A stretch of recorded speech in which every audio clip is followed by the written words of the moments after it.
મહેસાણા જિલ્લાના ખેરાલુના પાંસા ગામે ગ્રામજનો ભેગા થઈ નશામુક્તિ માટે નિર્ણય લેવામાં આવ્યો। ગામમાં દારૂ પીને ફરનાર ગામનો નાગરિક કોઈપણ હશે તેને પકડીને 12 કલાક પોજરામાં રાખી પોલીસને સુપ્રત કરાશે। આ માટે ગ્રામજનો દ્વારા ખાસ પોજરું બનાવવામાં આવશે।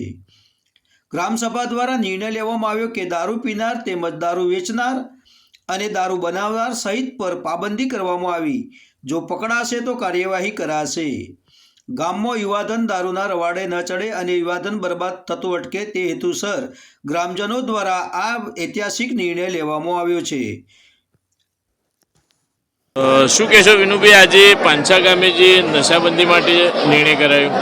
આજે પાંસા ગામે ગ્રામસભાનું આયોજન કરેલું હતું।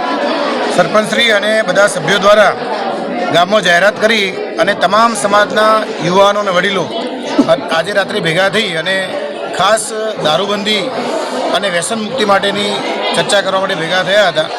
બધા જ ગામ લોકોએ એક જ અવાજે સંપૂર્ણ ગામ વ્યસન મુક્ત બને એ દિશામાં પગલાં ભરવા માટે બાંહેધરી આપી છે અને અમે બધા ગામના આગેવાનો આજથી જ દારૂબંધી માટે ખૂબ પૂરો પ્રયત્ન કરીશું અને અમારા ગામમાં કોઈ પણ યુવાન કે કોઈ વડીલ દારૂ પીતા થાય નહીં, આ બધીમાંથી મુક્ત થાય અને બધાના સૂચન અનુસાર ગામમાં એક પોજરું પણ બનાવવાનું નક્કી કર્યું, જેથી કરીને જાહેરમાં એને પૂરવામાં આવે તો એ કામ કરતો બંધ થઈ જાય।